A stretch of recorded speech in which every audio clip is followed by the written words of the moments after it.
오늘 말씀은 신명기 8장 2절부터 3절까지입니다. 다 같이 함께 읽도록 하겠습니다. 시작. 내 하나님 여호와께서 이 40년 동안에 내게 광야길을 걷게 하신 것을 기억하라. 이는 너를 낮추시며 너를 시험하사 내 마음이 어떠한지 그 명령을 지키는지 지키지 않는지 알려 하심이라. 너를 낮추시며 너를 줄이게 하시며 또 너도 알지 못하며 내 조상들도 알지 못하던 만나를 내게 먹이신 것은 사람이 떡으로만 사는 것이 아니요 여호와의 입에서 나오는 모든 말씀으로 사는 줄을 내가 알게 하려 하심이니라. 아멘.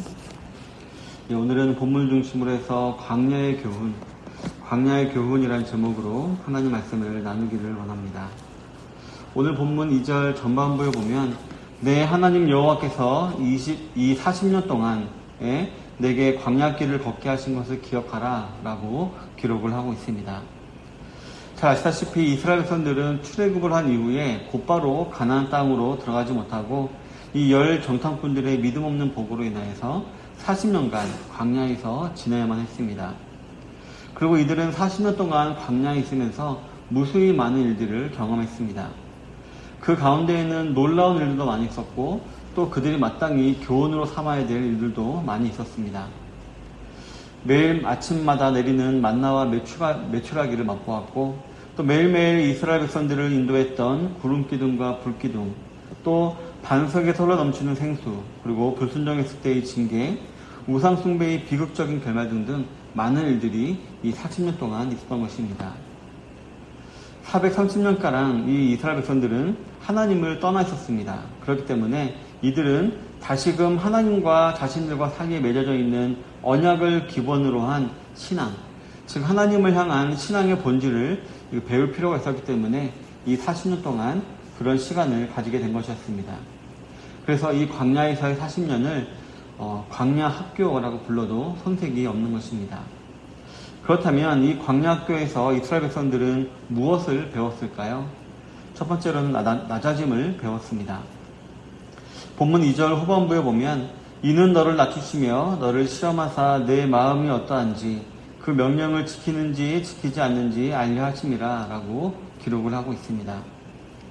먼저 하나님께서는 모세의 인도를 통하여서 이스라엘 백성들에게 광야를 걷게 하신 이유는 바로 이스라엘 백성들을 낮추고자 함이었다라고 말씀하시고 있습니다. 다시 말하면 이스라엘 백성들을 시험하여 그들의 마음이 어떠한지를 알려 했던 것이었습니다. 그들의 마음이 여전히 하나님을 믿지 못하고 자신의 뜻대로 행하는 교만함으로 가득 차 있었다면 그들은 하나님의 명령을 지키지 않았을 것이고 그들이 광야의 삶을 통하여서 하나님의 뜻을 온전히 깨달아 겸손한 마음으로 낮아졌다면 하나님의 명령을 지켰을 것입니다. 이처럼 모세는 이스라엘 백성들이 광야를 돈 이유가 그들로 하여금 하나님의 말씀을 진정으로 믿고 낮아진 마음으로 하나님의 명령을 지키게 하려는 의도가 있음을 말하고 있는 것입니다. 성도 여러분, 광야를 돌기 전에 약 430년에 달하는 애굽의 포로 기간 동안 이스라엘 백성들은 마치 하나님이 계시지 않는 듯한 인상을 가지고 살아갔을 것입니다.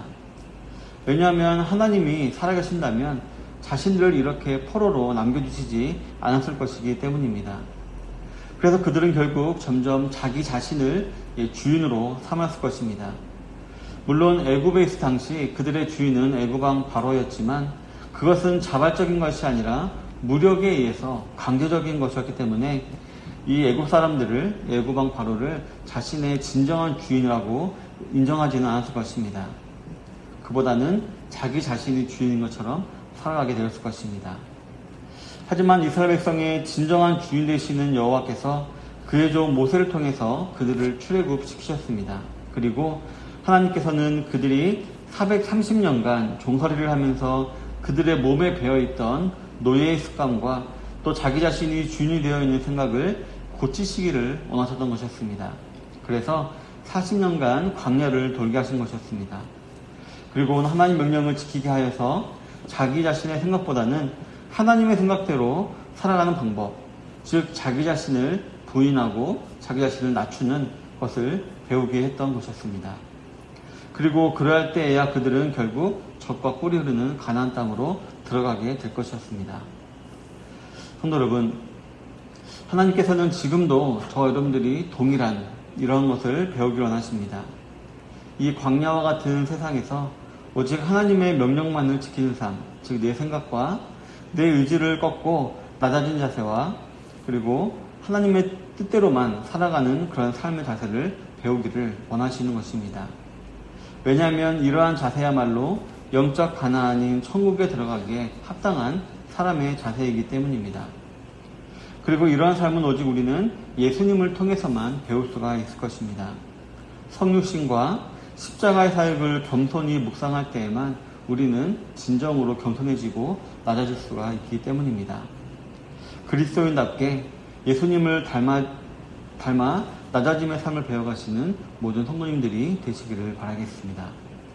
두 번째로 이 광야에서 이스라엘 백성들이 배워야 할 것은 바로 인생의 올바른 기준을 배워야 했습니다. 본문 3절을 보면 너를 낮추시며 너를 줄이게 하시며 또 너도 알지 못하며 내 조상들도 알지 못하던 만나를 내게 먹이신 것은 사람이 떡으로만 사는 것이 아니요 여호와의 입에서 나오는 모든 말씀으로 사는 줄을 내가 알게 하려 하심이라 라고 기록을 하고 있습니다. 이스라엘 백성들은 본문에 기록된 대로 그 조상들이 알지 못하던 만나를 먹으며 광야를 지났습니다. 그리고 본문에 나와 있지 않지만 다른 성경에 보면 이 이스라엘 백성들은 40년간이나 이 광야 사막길을 걸어 다녔음에도 불구하고 한 번도 신발이나 옷을 산 적이 없었습니다. 왜냐하면 신발과 옷이 하나님의 능력으로 헤어지지 아니하였었기 때문이었습니다. 그리고 이 광야에서는 항상 천막을 치고 다니는 유랑생활을 했기 때문에 이들은 농사를 하거나 일을 할 필요가 없었습니다.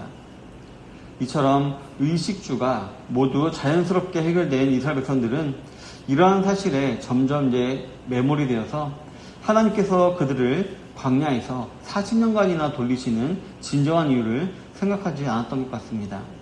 오히려 자기는 아무것도 하지 않았음에도 불구하고 자연스럽게 해결된 이 의식주 문제를 통하여서 오히려 풍요로움을 느꼈을지도 모르겠습니다. 그리고 아무리 젖과 꿀이 흐르는 곳이다 하더라도 가면은 힘들게 일을 해야 하는 그곳에 들어가야 할 이유를 굳이 찾을 필요가 없다라고 느꼈을지도 모르겠습니다. 하지만 한편으로는 이러한 놀라운 기적과 같은 복을 받는 것에 익숙해져 있는 동시에 그들은 어느새 이러한 복들을 실증내고 하나님을 향해서 불평을 늘어놓으며 새로운 것들을 더 원하기도 했습니다. 이스라엘 백성들은 광야에서 40년 동안을 지내면서 그들을 훈련시키시고자 하는 하나님의 의도와는 달리 죄악된 인간의 본성을 그대로 드러내고 말았던 것이었습니다. 성도 여러분, 이러한 사실 앞에 저와 여러분들을 한번 돌아보아야 할 줄로 믿습니다. 물론 우리가 아무런 일을 하지 않아도 모든 것이 풍족해지는 그런 상황은 아니지만 혹 현재 우리 자신들의 처지에 만족하며 우리가 안주하며 살아가고 있는 것은 아닌가 한번 우리를 돌아보아야 하는 것입니다. 그래서 우리가 영적인 필요나 천국을 그다지 필요로 하지 않고 그런 것들을 추구하고 있지는 않은 것은 아닌지 한번 우리가 알아보아야 하는 것입니다. 그리고 오히려 이스라엘 백성들처럼 기도를 하는 가운데서도 하나님의 주신 영적인 것들, 천국을 구하는 것이 아니라 이 세상적인 것들을 더 원하고 있는 것은 아닌지 한번 돌아보아야 할 줄 믿습니다. 성도 여러분, 하나님께서는 오늘 이러한 이스라엘 백성들을 향하여서 사람이 떡으로만 사는 것이 아니요 여호와의 입에서 나오는 모든 말씀으로 사는 줄을 너로 알게 하시기를 원한다 라고 말씀하고 계십니다. 그래서 하나님께서는 이 40년간의 광야 학교를 통해서 사람이란 단지 배만 부르고 몸만 따뜻하면 끝나는 것을 인생의 기준으로 삼는 것이 아니라 하나님의 말씀을 통해서 깨달음을 얻고 하나님의 영광을 위해 사는 것이 올바른 인생의 기준임을 이스라엘 백성들로 하여금 배우게 하였던 것이었습니다. 그리고 이러한 가르침은 현대를 살아가는 저와 여러분들도 배워야 합니다. 왜냐하면 우리도 이 이스라엘 백성들과 마찬가지로 연약하고 죄악된 인간이기 때문입니다. 또한 이 세상에서 우리는 세상 사람들과 세상 풍조에 둘러싸여서 살고 있기 때문에 어느새 자기 자신도 모르는 사이에 이 세상의 풍조가 우리의 몸과 생각에 배어 있게 되기 쉽기 때문입니다. 성도 여러분, 육적인 배고픔보다는 영적인 배고픔에 더 민감하여서 육적인 필요보다는 영적인 필요를 더욱더 추구하시는 모든 성도님들이 되시기를 바라겠습니다. 사랑하는 성도 여러분, 이 세상은 우리가 유업으로 받은 땅이 아니라 잠시 지나가는 광야와 같은 곳입니다. 물론 하나님께서 저와 여러분들을 보호하시는 정말 기적의 땅이긴 하지만 하나님이 약속하신 곳은 아니기 때문에 우리는 이 광야와 같은 세상에서 안주하려 해서는 안 되는 것입니다. 그리고 이 광야에서 안주하려 해서 안 되는 이유는 이곳에서는 우리가 아무리 수고를 하고 아무리 고생을 해도 또 아무리 또 결과를 얻는다 하더라도 그 안에서는 그 어떠한 만족을 얻을 수 없으며 또 아무리 애써봤자 얻는 것은 허무뿐인 것이기 때문입니다. 그렇기 때문에 우리는 이 세상에서는 항상 낮아짐을 훈련해야 할 줄로 믿습니다.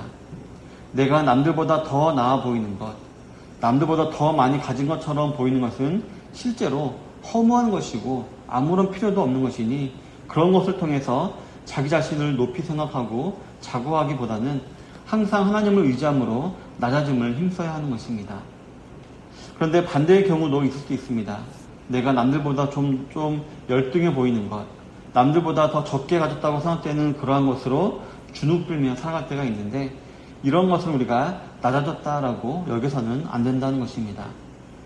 낮아짐이란 철저하게 하나님의 뜻에 자신의 뜻을 굴복시킴으로써 전적으로 하나님을 의지하는 것이기 때문입니다. 항상 하나님을 의지하고 하나님 말씀에 따라 순종하심으로 말미암아 겸손하고 낮아진 삶을 살아가시는 성도님들이 되시기를 바랍니다. 또한 잠시 지나가는 이 허무한 세상에서 저와 여러분들은 떡보다는 하나님 말씀을 더 구하는 삶을 사셔야 할 줄 믿습니다. 물론 이스라엘 백성들이 떡을 구했을 때에 만나와 메추라기를 하나님께서 주셨듯이 우리가 이 세상을 살아가는 데에는 우리의 육신의 양식, 육신에 필요한 것도 분명히 있습니다. 그러나 이러한 육체의 양식을 요구하는 것을 통해서 우리는 깨달을 수 있어야 합니다. 우리가 매일 삼시세끼 육체의 양식을 먹는 것처럼 우리 영혼의 양식도 우리가 정말 구해야 하는구나 라는 것을 우리가 인식할 수 있어야 하는 것입니다. 그래서 그러한 영혼의 양식을 매일 공급받고 그 힘으로 우리는 하나님의 영광을 위해서 살아갈 수도 있어야 하는 것입니다. 저와 여러분들은 하나님의 영광을 위해서 그리고 그 일을 위해서 먹고 마시는 것입니다. 우리가 먹고 마시기 위해서 하나님의 영광을 구하는 것은 아닌 것입니다. 하나님께서 이스라엘 백성들을 이 40년간이나 이렇게 광야를 돌리시면서 그들에게 가르치시고자 했던 것들을 잘 깨달아 광야와 같은 이 세상에서 오직 하나님 말씀을 구하며 승리하며 나아가시는 부모님들이 되시기를 바랍니다. 그리고 하나님 영광을 위한 삶을 사심으로 말미암아 마침내 입성하게 될 영적 가나안인 천국에서의 삶을 잘 준비하시는 모든 좋은 시작교회 성도님 되시기를 주님의 이름으로 축원합니다. 아멘.